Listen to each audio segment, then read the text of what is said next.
गोंदिया में मंत्री पंकज भोयर ने मीडिया से बातचीत में उद्धव ठाकरे पर लोगों का विश्वास न होने की बात कही। उन्होंने संजय राउत पर भी टिप्पणी करते हुए कहा कि राउत को बयान देने से पहले पूरी जानकारी लेनी चाहिए। पंकज भोयर ने सुरक्षा पर भी जानकारी दी और संतोष देशमुख हत्या मामले पर सभी आरोपियों की गिरफ्तारी के बारे में बताया। उन्होंने कहा कि गृह कार्यालय इस मामले को लेकर बहुत गंभीर है और फरार आरोपियों को पकडणे के लिए अभियान जारी है।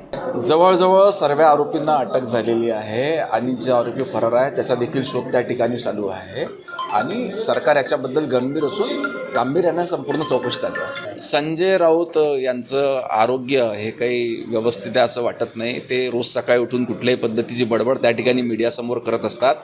ते अतिशय जबाबदार व्यक्तिमत्व आहे। त्यांनी सर्व माहिती घेऊन जबाबदारीने त्या पद्धतीनं प्रतिक्रिया द्यायला हवी। उद्धव ठाकरेच्या बोलण्यामध्ये कुठलंही तथ्य राहिलेलं नाही आहे। त्यांनी सुरुवात त्या ठिकाणी केली। आज जनतेचा त्यांच्यावर कुठलाही विश्वास राहिलेला नाही।